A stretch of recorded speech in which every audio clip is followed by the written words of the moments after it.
All right, so you are looking at some student projects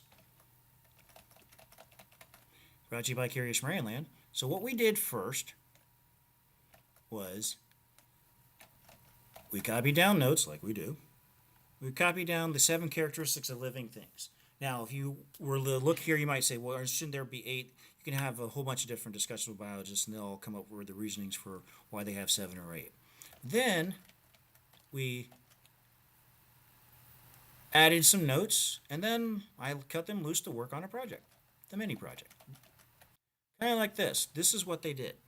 They had to pick 5 of the 7 that I gave, explain, obviously have the name, have a picture or representative drawing. So what I want to do is go to the camera and show you some examples of student works of the Characteristic of Living Things mini project.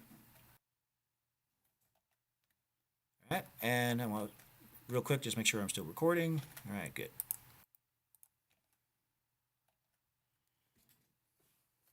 So first, these are some examples from the past.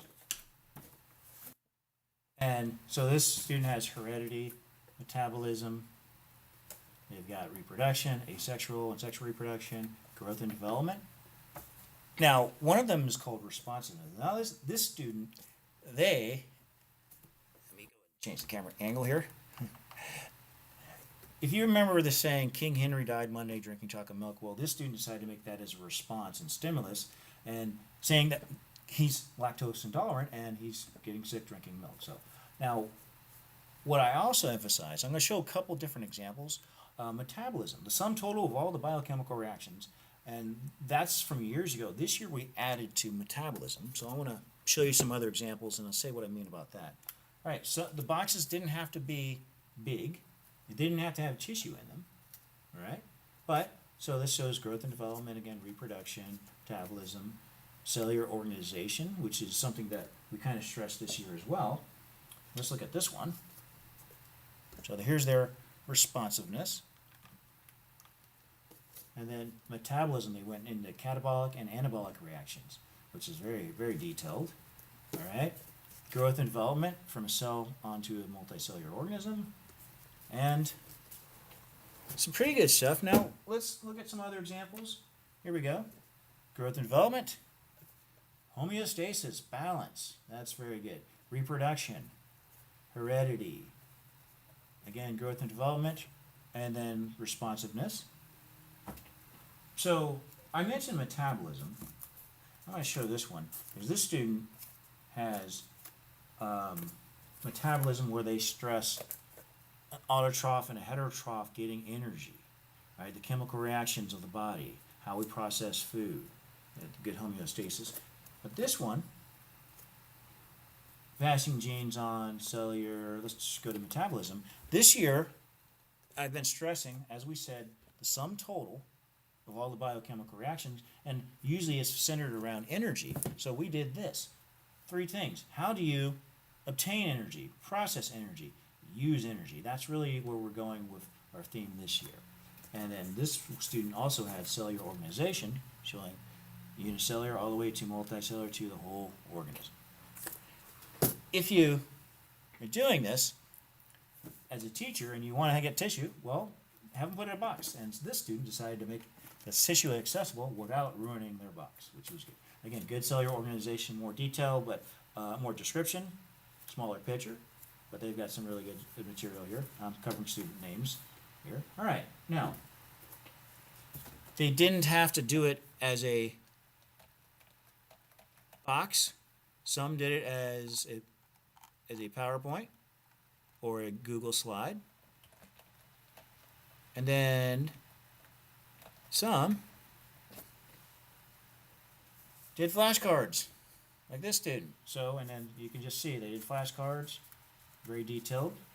Okay, I wanted to show you a couple more of the flashcards, and I'll wrap this up. So this one is interesting. So you can see cellular organization, metabolism. So it's just, I've had some students put it on a ring. Homeostasis is one that's really good. All right. Heredity. There we go.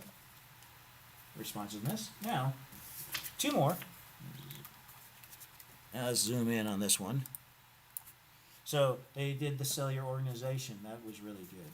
They did growth and development, metabolism, heredity, and then when we did reproduction, asexual or sexual reproduction, see if you can think outside the membrane and do what they did. Asexual reproduction is mass copying, so this was one they made a copy, versus sexual reproduction. The offspring are going to be slightly different, even though they're genes from two different sources. They're genetically different than the original parent, as opposed to being identical for asexual reproduction. That I thought was very interesting. Think outside the membrane, pretty cool. Now the last one, or second to last one, I started seeing all their descriptions. Like, oh, did they not do it? They put so much into their descriptions. They also put their directions or their pictures on the back. I will say metabolism. Look at this one. Cell organization. You got a good bacteria cell. You got a eukaryotic and bacteria inside a eukaryotic one, showing the microbiome. And of course, homeostasis, balance. The last one before I close is this student had some really good artwork. I have to zoom out for this one. But they were really concerned about me being able to see everything. So look at, reproduction is very good. Using energy metabolism. Again, look at their unicellular versus multicellular. They even drew a streptobacillus and an amoeba. But then for responsiveness, they had so much to say. So standards, sunlight, doing things. But then they wanted to add in, so this is short term, long term. They made a little flip book here. And adapt and evolve. And they went into the details here. And they used good old Darwin-Lamarck argument of the long neck and the short neck. The short neck didn't survive and reproduce. The long neck did. All right, so that is our Characteristics of Living Things project. Brought to you by Curious Maryland. All right, so, and